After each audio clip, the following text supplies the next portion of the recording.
Today on The Dish, we head to Italy to meet Katie Parla, a New York Times best-selling author, prolific food journalist, and culinary guide throughout the country. A native of New Jersey, which she refers to as Italy's unofficial 21st region, Parla says she always felt like food was in her DNA, with parents who met in the restaurant business. She's written, edited, or contributed to 35 books, 7 cookbooks, including her latest, Food of the Italian Islands, which was our focus when we caught up with her in Venice.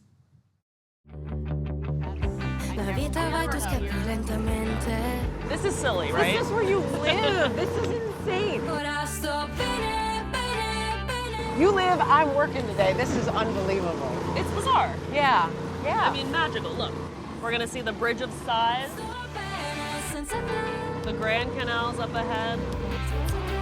With the waterways and canals of Venice, Italy as her playground, Katie Parla is living her dream. I mean, look, I'm from New Jersey. Which, I don't know, Jersey girl who gets all of this every day, that's pretty good. She's called Italy home for more than 2 decades, adopting the culture and lifestyle which were already a part of her family tree, traced back to her great-grandparents in Sicily.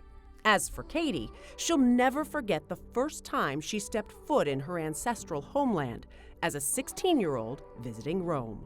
I'd never been really anywhere and visited with my Latin class and just became totally obsessed. Rome was gritty at the time. It was the 90s. Okay. I loved the grit. I loved, like, the sports fanaticism, like all these things. Yeah. And I didn't get the food yet. I didn't understand it. Yet she vowed to make Italy home, moving to Rome after getting a degree in art history from Yale. And that's when she learned the language of food. It was the only way at first for me to connect with anybody. That's how I learned Italian. I learned speaking to people, ordering at restaurants, going to bars. And so it was a way that I just connected and started deciphering the culture. Quando ti guardo io non resisto ai tuoi occhi così blu. She turned her love of it all into a career, working as a culinary guide throughout the country. As a food writer and cookbook author, she also brings a bit of Italy to those who can't visit. Her latest release, Food of the Italian Islands. And while Katie has an admitted soft spot for Sardinia, which she says sparked the book, the Venetian island of Murano, where she lives part-time, was a perfect spot to dive into it all, from favorite foods to the Italian culture that goes with them. When you drink alcohol in most Italian cities, it's never alone. You always pair it with snacks. And in Venice, they have a grazing culture. People are always eating little bites here and there. Aperitivo culture, deconstructed on the pages of her cookbook as Venetian Spritz Life, which I got a crash course in. So we have this phrase in Italian, it sounds a little violent. Ti apre lo stomaco. The aperitif opens your stomach. Okay. And it's part of a parade of dishes that starts with some snacks and a light bittersweet drink. For our cocktail, a select spritz. Aperol's very, very sweet. Campari is more bitter. And on the spectrum, Select is in the middle of that. Pretty drink. Cheers. Chin chin.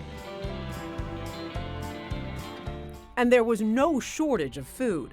Our snacks, or cicchetti, included tramezzino, a crustless white bread sandwich with tuna salad and olives, a selection of crostini, like a simple butter with anchovy, and mortadella cubes.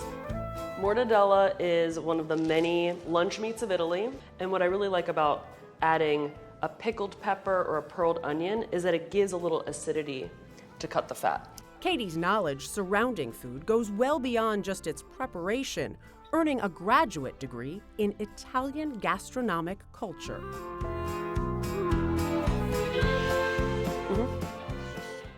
I always was attracted to food. I just didn't know that you could work in the sector without having a restaurant.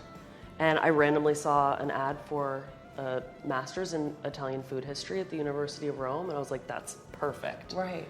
And I was already writing at the time, I was already giving tours, and so I just transitioned all the things that I was doing into the food and beverage space. These are really good. After sufficiently opening our stomachs, it was on to explore more foods of Murano Farla assaggiare la piovra. at Osteria Acqua Stanca, where Katie's a regular. Uno spaghettone con le vongole, Sì, sì, tipica. Sì. Ottimo. that was No successful. idea what you ordered, and it doesn't matter. I like to look at the menu. It's Yeah. fun to see what's on, but also Giovanna has stuff that's off menu. Which is exactly where we started. Scallops with creamed cannellini beans and granasola, a crab found in the Venetian lagoon. The scallops are exceptional. They taste great. Yeah. This type of crab is so tied to Venice's identity. You know, Giovanna has had this place and really considers herself an ambassador for traditional foods. Something Katie's become with this latest cookbook as well. You'll notice a lot of the titles and head notes reference whose recipes they are. Yeah. So you can have a recipe from a place where everyone is so devoted and they love what they do, but they can't communicate with their Anglophone clients. Right. Now they can have a little chance at that. You have a little bridge. Our next course, spaghetti and clams with a touch of cherry tomato for color and acidity, The al dente pasta. Yeah. along with a baked tagliolini, thin fresh egg pasta with langoustine tails and radicchio. This is one of the few Okay. times that you're allowed to cut your pasta strands with a knife. Okay. Oh my gosh. I'm gonna take too big of a bite. It's good.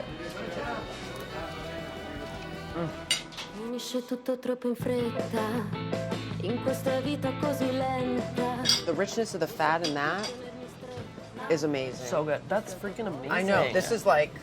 I love getting this one. Yeah, I know. While taste matters most, it's the complete story around her recipes that Katie strives for.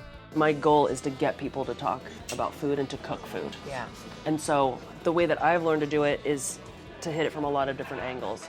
History, culture, art, and recipes. And then just draw people in that way. Yeah. And as we shared a few more creations, each bite better than the one before, there was no doubt I was one of those people. But little did I know, even while eating dessert, we had yet to close our stomachs. For what starts in Italy with aperitivo ends with digestivo. In our case, grappa. The bookend. It is. Perfetto. So we now officially have to stop eating for at least another hour. I don't know that I can eat again. This has been magnificent. What a delight. I know. Thank you. And I will look at food very differently. Now I just have to get to Sardinia, right? That's a must. You're taking me. Let's go. Andiamo. But let's digest first. Yes.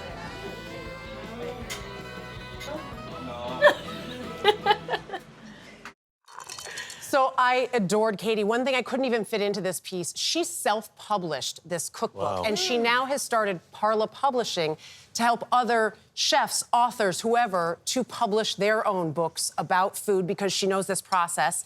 We couldn't bring the food, obviously, from Venice or from Rome, but thanks to Forsythia here in New York, caponata and focaccia. Good. And we didn't have the select spritz, which I have to encourage you to try, but a little Aperol spritz. I really fell in love with food again over there in such a different way. So fresh, so delicious, and all these unique foods to the different islands that you may not get a taste of. She gives you an idea of what you can find here in the U.S. maybe, if you want to eat. And I can tell you're just happy eating. I was Grazie. there with you, Dana. I was there with Prego, you all the prego. way. Prego. Now here's a look at the weather for your weekend.